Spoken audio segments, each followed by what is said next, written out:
Thanks, everybody. Wasn't expecting this many people, so no pressure. My name is Massi. I'm an engineering team lead at Datadog. I've been there for almost 3 years now in the agent integrations team, and I do mostly Python and Go. And I'm pretty lucky because whatever I do, it's open source software. So what's this talk about? This is about what we did with one specific project at Datadog, which is very peculiar for these reasons. First of all, the code is open source, and the project is hosted on Github. It is smallish. I wouldn't say it's small. It's not big as well. It's around 70,000 lines of Go code, plus some Python. There are 10 full-time engineers working solely on this project at Datadog, for a total of 20-25 people in the company, plus 15 to 20 external contributors. There are 11 teams involved in working on this code base, and this is very important. The project is not a backend service you just compile into fat binary and copy around. It's a full-fledged Go program that needs to be shipped across different platforms and different operating systems. So packaging is part of the job. So depending how much your use case is similar to this, you might find the following half an hour more or less interesting. A bit of history about the project before I dig into. This is usually the pattern you use in software development, unless you're working with a very specific methodology, let's say. You have a problem, you try to implement a solution, you test it out, probably you can also deploy on prod, it breaks, you learn something from the experience, and you make a newer version, putting in place what you learn from step C. Now, when I joined the project, we were already late. And the deadline was too tight, and when you change the layout, the code layout of your project, especially in Go, it impacts the code itself. You don't just change the location for source code and you just fix a make file and include path and you're done. It might impact the code itself. So we couldn't afford a second take. What do you do when you can make a mistake? You can afford a mistake. You steal. So I started digging around at what I thought was the state of the art in Go in early 2016. And I was browsing Kubernetes, of course, a top-notch Go project. And from there, I started digging into the code base from CoreOS etcd. And for completely different reasons, I was playing with Cockroach, and as soon as I found out it was written in Go, I started digging their code base as well. Now, this might be very useful, but it's also a bit dangerous, because you have to, when you try to take inspiration or steal ideas from other projects, you have to shoot at something that pretty much has the same size as your project. Because on the side, you have to make this trade-off. On the side, you can copy a couple of ideas that might cost you work, extra work. Let's call it overhead. And the trade-off is with, are you going to need it? Do you need that part? So sometimes it's easy. So let's say you have an integration test, just one. You have your code base, just one integration test, and I put it in one random package, even if the integration test is going to exercise different packages. But it's only one. And it stays there. The project grows.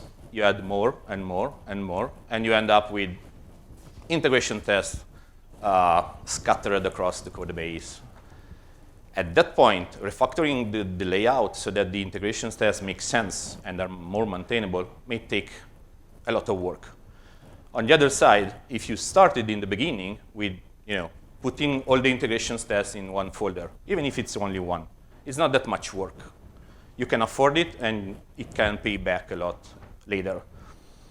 On the other side, let's say you start with your Go project, 10 source modules, and you start having, introducing Bazel and maybe building the software with GitLab pipelines. I don't know.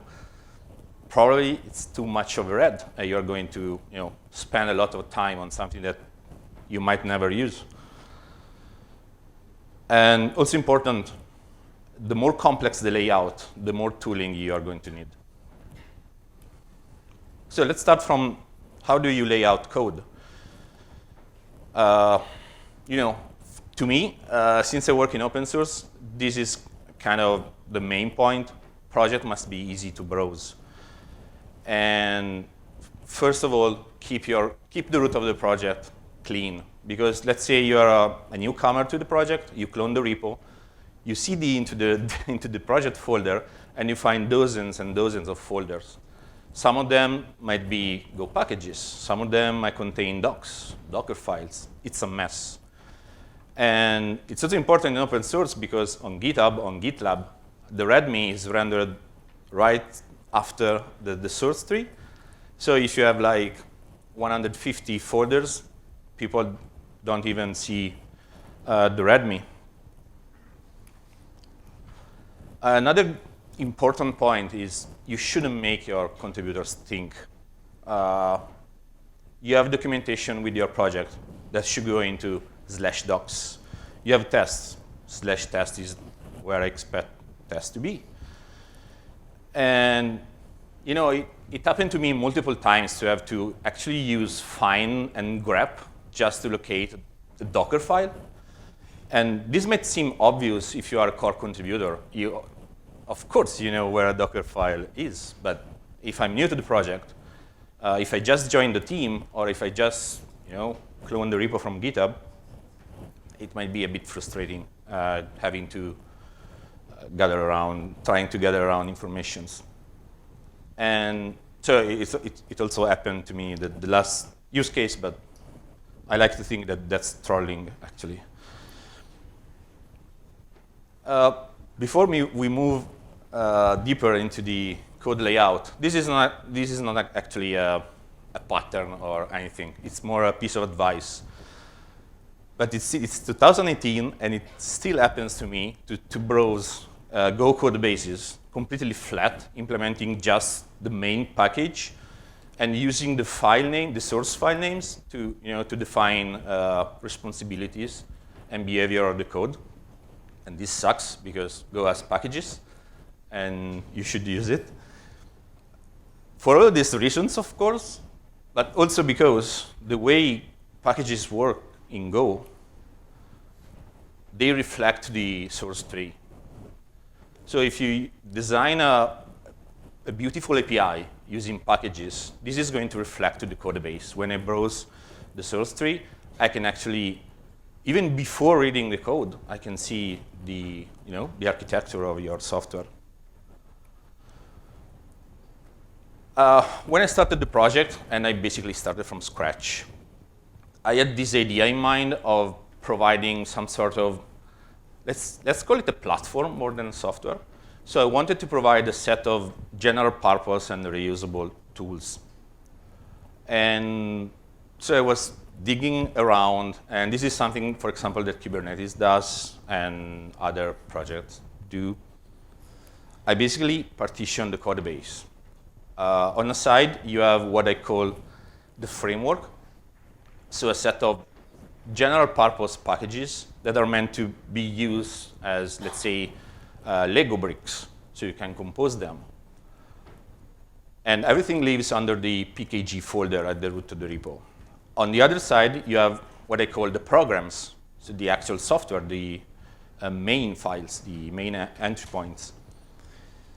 And they all live in a folder called /cmd, again, at the root of the project. If you want to go down this path, and it proved itself pretty effective, there are a few caveats that you should be aware of. So first of all, you shouldn't never, ever depend on something else on the project. So whatever lives in PKG shouldn't depend on anything from CMD. as a rule of thumb, the framework shouldn't be aware about how it's used by other software components. And this is for two main reasons. One reason is you don't want import cycles. And second, if you go like this, you can actually use whatever lives in PKG as an external dependency from other projects. So somebody can use your Go project as a library, and not just as a full-fledged software. What about the programs on the other side? Even if the project is just one program, very likely you are going to have different declinations of the program. Maybe you have one full-fledged version of the program, which is pretty fat, providing all the features, and you might have a different declination of the same program, providing less features, but also having a smaller footprint. And you can use build flags and other build strategies to have different programs. The nice thing about this approach is that let's say the logic regarding the program stays in CMD, in the program itself, in the program's package itself. All the rest is just the framework. So to make you an example, let's say your program has to read a configuration option. The way you get that configuration option, it might be reading and parsing a YAML file from disk or reading an environment variable that stays in the framework. How to use it, that option, what to do with that option, is the program deciding. Now, the more sophisticated is the layout of your project, more likely you are going to need different tools. So if you, as I expect, if you use Go, you know how powerful is the Go toolchain. So you can do Go build and Go test, and you can provide special patterns to the command line, and the toolchain can find your source modules pretty much anywhere in your source tree. But what if your program needs something, an asset, a static asset at runtime to work, a file? Whoa, I don't know what's happening. Oh.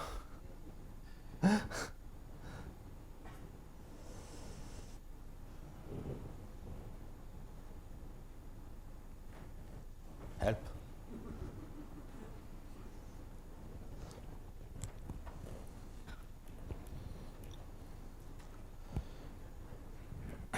Okay, so you still use Go build to build your software, but you also need to copy over some files.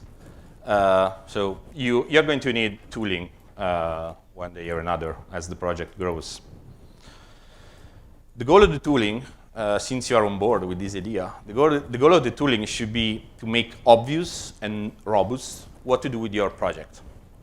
Obvious because a newcomer or new contributors it should be easy for them to just, okay, I want to build a project, make, build. I want to run tests, make tests, and so on. And robust because you don't want your contributors to think about, oh, I have to set that environment variable before running the build, or I have to pass these build flags to the compiler to build the right bits for my platform. And maybe you misspell the environment variable, or you forget to pass a build flag, and nothing works, and people get frustrated.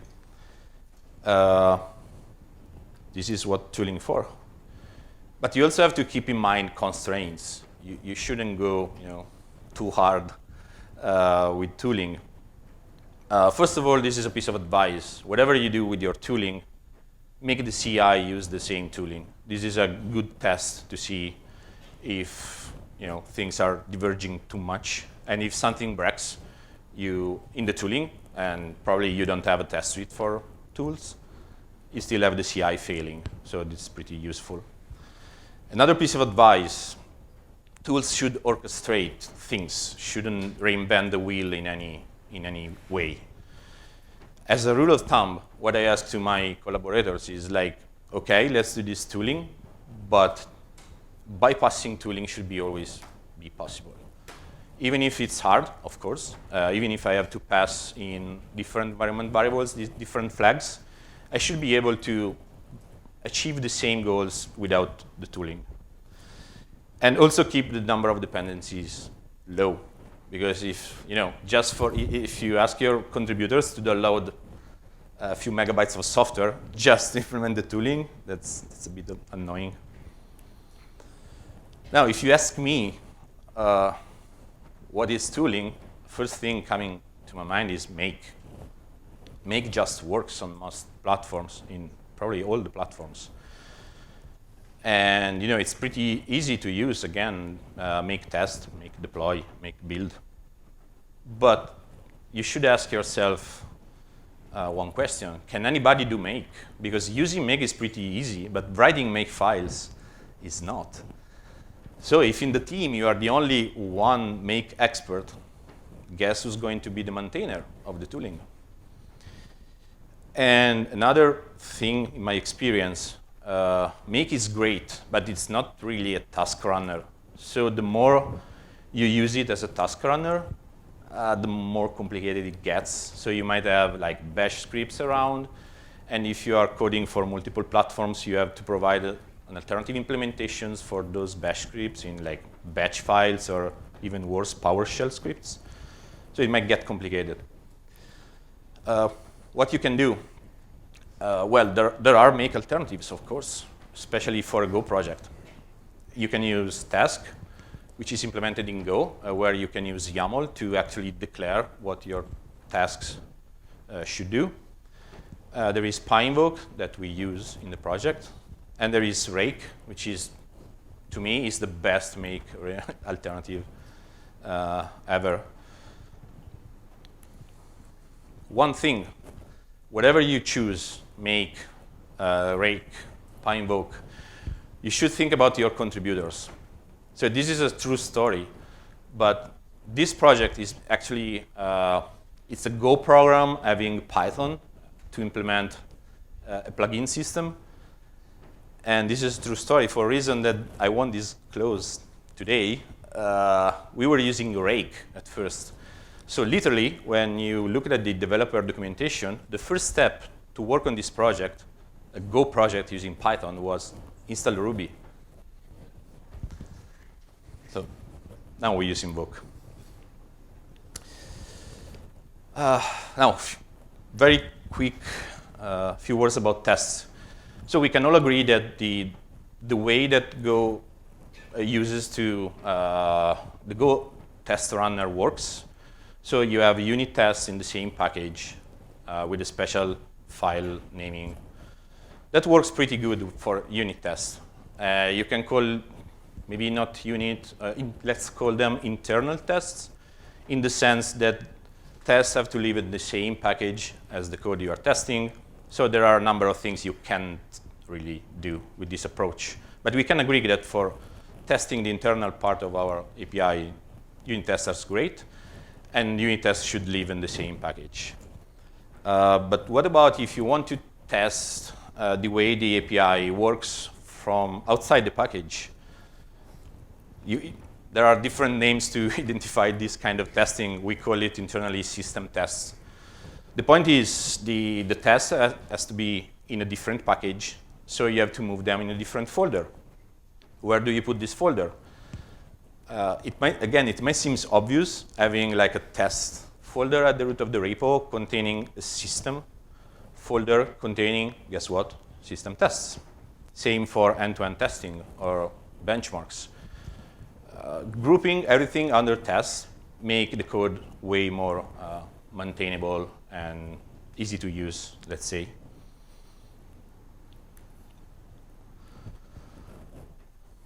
Enough with tests. Now documentation, because you do write documentation for your software, right? Yeah. So in my experience, documentation is one of these things that either you enjoy doing or you just ignore the problem like it never existed.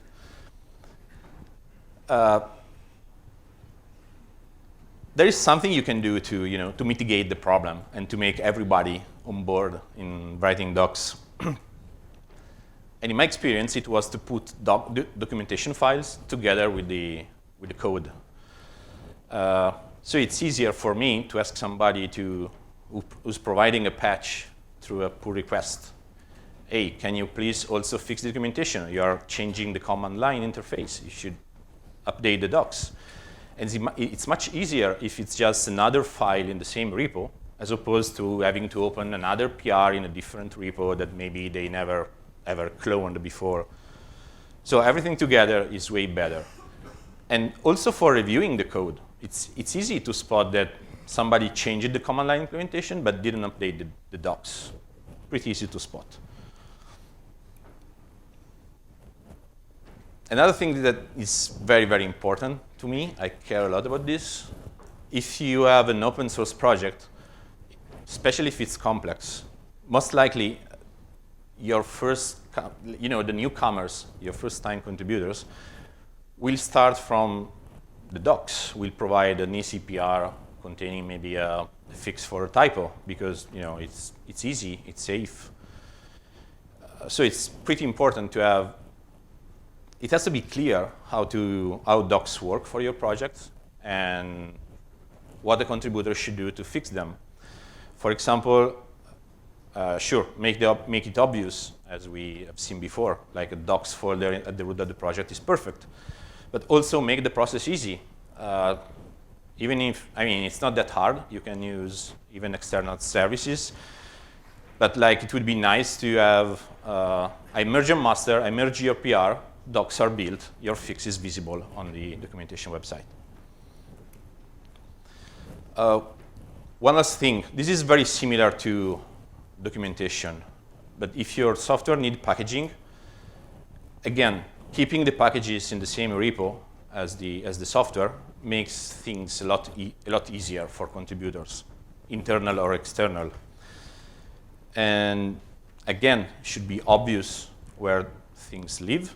And for example, things like assets, images, logos, icons, if they are in the same places, it should be pretty obvious what they are for.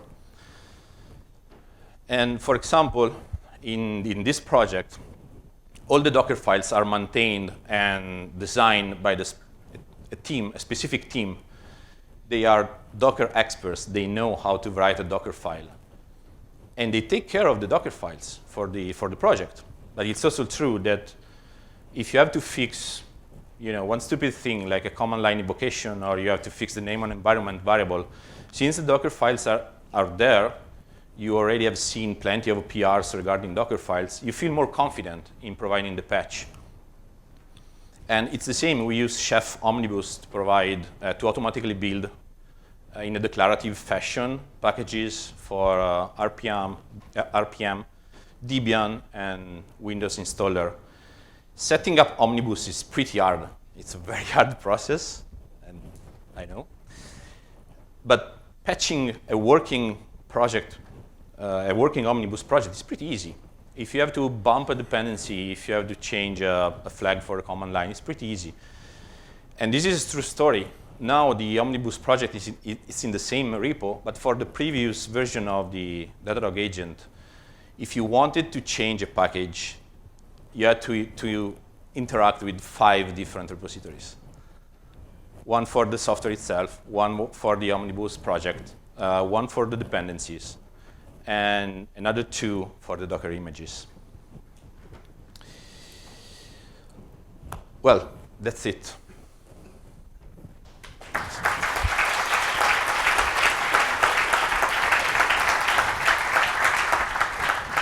It was a bit too fast.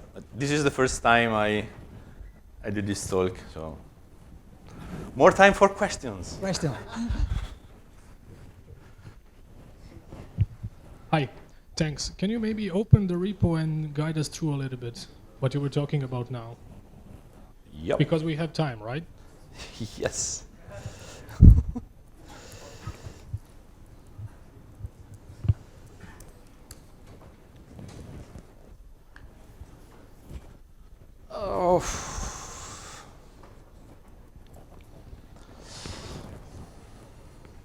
Okay, this is the project. This is our agent. The agent is responsible for collecting metrics in your boxes. Metrics are collected and sent to our backend. And yeah, here it is. You can see the PKG folder containing a bunch of stuff. But except for things like util, that might be, but the collector, which, another thing that you might want to do, for each package, you might provide its own README. It's pretty useful. So you can imagine what's the PID file package for. And maybe you want to use the PID file package in a different project. And you can, because this doesn't depend on anything else. And you have multiple implementation for each of the platforms we support. And the CMD folder. For now, you see 5 different projects, even if the Pi launcher is internal, but those other 4 projects are actually projects we distribute. And whatever is in CMD, the fact that it's the entry point doesn't mean that it has to be simple. Like the agent entry point is a lot of software. But what's important, the boilerplate, the common operations you might need, everything lives in /pkg. So it should be, to me, at least I hope, it should be pretty easy. Like you want to add a command line option to the agent. Where do you go finding the code implementing the command line interface? Hopefully it should be obvious.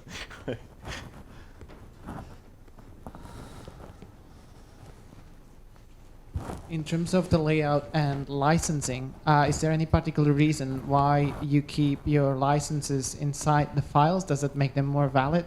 Or I noticed that you have some copyright updates, so I assume these come from licenses that are inside the code base.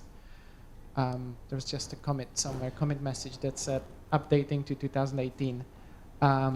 So I assume that you have your license code inside the code. Is that right? License code? Can you go back on the where you were before? Was it? Yeah, I think it was PID file. PKG.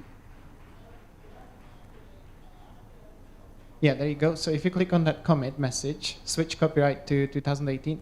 Yeah, that one. Yeah, so that's my point, I guess. So you have, copyrights and Apache license, that sort of text, that comment inside the code. Is there any particular reason why that's not a separate file? No. I don't know. We have a team specifically implementing these kind of policies, and I just do whatever they ask me to do. Okay. Yeah, and this is annoying. Like seeing a commit like bumping the year is pretty annoying. I don't know if we are going to do this every year. Like maybe for the company party each time at the beginning, each time in January. Okay, thank you for your talk. I have a question. Do you have plans to switch to Go modules? To what? Go modules, Go mod for versioning. I don't think so. Not at least. So it's not easy for us to make big, I wouldn't say big changes, but any changes to the software without impacting customers. So whatever we want to do, and this is why I cared so much about to get the right layout at first take, because now that the version 6 is out, and we have quite complex support policies.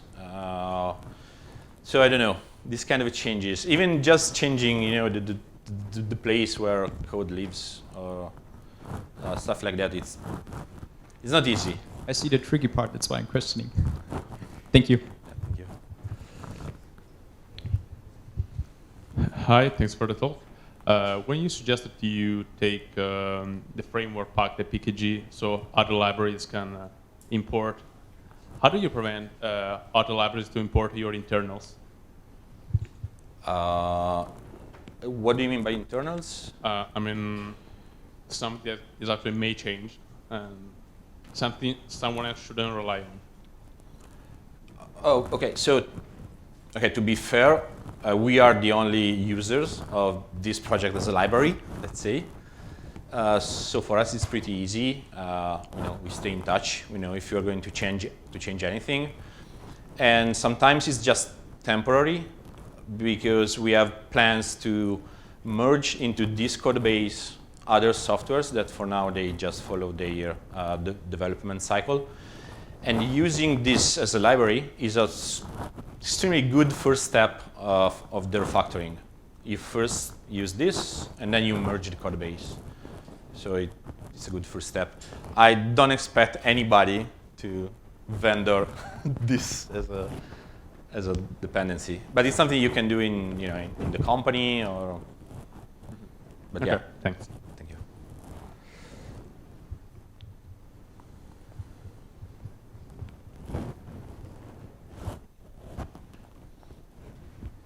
We have a big room.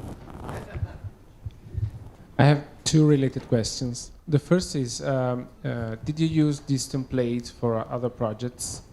And the second is, are you then, have you got a template, maybe a cookie cutter that you use for new projects?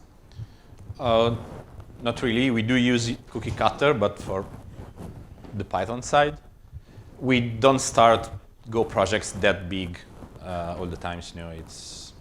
This was one of a kind, and yeah. So, and which was the other question? This is the only projects you use. Oh yeah.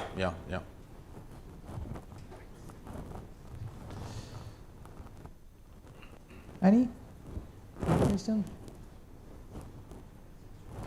Okay. Thank you. Thank you, Massimiliano.